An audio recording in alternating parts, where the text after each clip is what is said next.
భగవద్గీత పరిచయం అక్కర్లేని గ్రంథం. శ్రీకృష్ణ భగవానుడు అర్జునునికి కురుక్షేత్ర మహాసంగ్రామంలో బోధించినటువంటి గ్రంథం. ప్రపంచంలో వ్యక్తి వికాసం కోసం ఇంతకంటే మరొక గొప్ప గ్రంథం లేదని చెప్పి మనం భావించవచ్చు. అందులో 700 శ్లోకాలు ఉన్నాయి, 18 అధ్యాయాలుగా. ఇది అందరికీ తెలిసినటువంటిది. అందులో ప్రథమాధ్యాయంలోని 3 శ్లోకాల గురించి ఇప్పుడు తెలుసుకుందాం. మొదటి శ్లోకంలో ధృతరాష్ట్రుడు సంజయునితో, ధర్మక్షేత్రమైన కురుక్షేత్రం నందు నా తనయులు మరియు పాండురాజు తనయులు యుద్ధము చేయుగోరు వారై సమకూడిన పిమ్మట ఏమి చేసిరి అని సంజయుణ్ణి ధృతరాష్ట్రుడు అడుగుతాడు. మరి ఎందుకు అడుగుతాడు అంటే, కురుక్షేత్ర యుద్ధానికి నా కొడుకులు వెళ్ళారు. ఆ కురుక్షేత్రం అనేటువంటిది ధర్మక్షేత్రం. అక్కడ ధర్మం వెలసిల్లింది. కాబట్టి నా కుమారులు అధర్మపరులు కాబట్టి వాళ్లకు అపజయం కలుగుతుందా అనేటువంటి ఒక ధర్మ సందేహం ధృతరాష్ట్రుని మదిలో ఉంటుంది. ఆ సందేహ నివృత్తి కోసం సంజయుణ్ణి అడుగుతాడు. సంజయుడు వ్యాస భగవాని శిష్యుడు.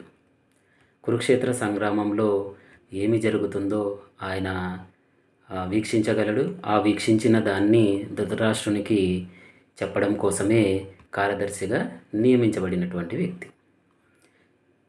2వ శ్లోకంలో సంజయుడు ధృతరాష్ట్రునితో, ఓ రాజా, పాండు తనయులచే వ్యూహముగా ఏర్పాటు చేయబడిన సైన్యమును గాంచిన పిమ్మట దుర్యోధనుడు తన గురువు చెంతకు చేరి ఈ క్రింది విధంగా పలికెను అని చెప్తాడు. ధృతరాష్ట్ర మహారాజా,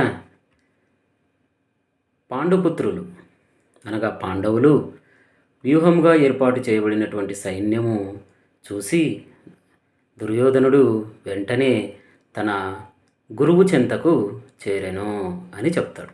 మరి గురువు దగ్గరికి ఎందుకు పోయినాడు అనేటువంటి సందేహం వస్తుంది. అంటే ఆ పాండవ సైన్యమును చూసి, అక్కడ ఉండేటువంటి వీరులను చూసి ఇక్కడ దుర్యోధనుడు కాస్త భయపడినాడు అనేటువంటి దాన్ని మనం అర్థం చేసుకోనవచ్చును. కాబట్టి ఒక రాజు తన గురువు దగ్గరికి, అనగా కౌరవులకు ఆ కురుక్షేత్రంలో వాళ్ళ గురువు గారు అనగా ద్రోణాచార్యుడు సైన్యాధ్యక్షునిగా ఉంటాడు.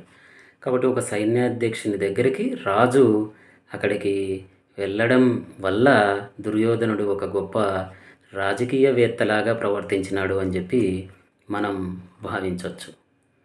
మరి అక్కడికి వెళ్ళిన తర్వాత దుర్యోధనుడు ఏమి చెప్పాడు, ఏమి అడిగాడు అనేటువంటిదే 3వ శ్లోకంలో ఉంటుంది. ఆ 3వ శ్లోకంలో దుర్యోధనుడు తన గురువు అయినటువంటి కురుక్షేత్రంలో తన పక్షానికి సైన్యాధ్యక్షుడైనటువంటి ద్రోణాచార్యునితో, ఓ ఆచార్య, మీ బుద్ధి కుశలుడైన శిష్యుడగు ద్రుపద తనయునితో దక్షతగా ఏర్పాటు చేయబడిన పాండుసుతుల గొప్ప సేనను గాంచుము అని అంటాడు. అంటే గురువుని దెప్పిపొడుస్తున్నాడు ఇక్కడ. అంటే మీ వల్లనే చూడండి, మీ మనసులో ఇక్కడ మీ శిష్యులని చెప్పి వాళ్ళ మీద ప్రేమతో మీరు కొన్ని తప్పులు చేశారు. చూడండి, మీ బుద్ధి కుశలుడైన శిష్యుడగు ద్రుపద తనయునితో. ద్రుపదుడెవరు అంటే ఈ ద్రోణాచార్యునికి వైరి. ఆయన కొడుకు దృష్టద్యుమ్నుడు. దృష్టద్యుమ్నుడు కురుక్షేత్ర సంగ్రామంలో పాండవుల పక్షాన సైన్యాధ్యక్షుడు. ఆయన ఆధ్వర్యంలోనూ వ్యూహాలన్నీ రచించబడి ఉంటాయి.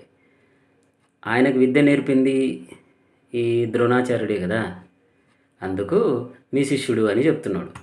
అంటే వైరి కొడుకు, ఇంతకుముందే మనం చెప్పాం, వైరి కొడుకు కూడా ఈయన సహాయం చేసినాడు, అన్ని విద్యలు నేర్పినాడు అని చెప్పినాం. దాన్ని ఇప్పుడు దుర్యోధనుడు దెప్పిపొడుస్తున్నాడు. ఆయన నీ శిష్యుడు ఇప్పుడు దక్షతతో ఏర్పాటు చేయబడిన పాండుసుతుల గొప్ప సైన్యము, అంటే పాండుపుత్రులు గొప్ప సైన్యాన్ని ఏర్పాటు చేసుకొని దక్షత అంటే ఇక్కడ సామర్థ్యం. కాబట్టి చాలా గొప్ప సామర్థ్యంతో ఏర్పాటు చేసి ఈరోజు మనకు ఆపోజిట్గా నిలబడినారు అని చెప్పి గురువు చేసినటువంటి సహాయాన్ని కూడా ఒక తప్పిదంగా దుర్యోధనుడు ఇక్కడ భావిస్తాడు. అంటే ఇక్కడ దుర్యోధనుడిని మనం ఒక రాజకీయవేత్తగా మనం భావించవచ్చు. కాబట్టి రాజకీయవేత్తలు ఎలా ఉంటారో మనకు తెలుసు కదా! ఏ గొండకు ఏ ఏ ఎండకు ఆ గొడుగు పడతారు అని చెప్పి ఒక సామెత ఉంది. ఆ సామెత ప్రకారము ఇక్కడ ఈయన కూడా నాకు అవసరం కాబట్టి నువ్వు నీ శిష్యులైనా సరే పక్షపాతం చూపించకూడదండి అని చెప్పి ఈయన ఇక్కడ వ్యక్తపరుస్తున్నాడు. ధన్యవాదాలు.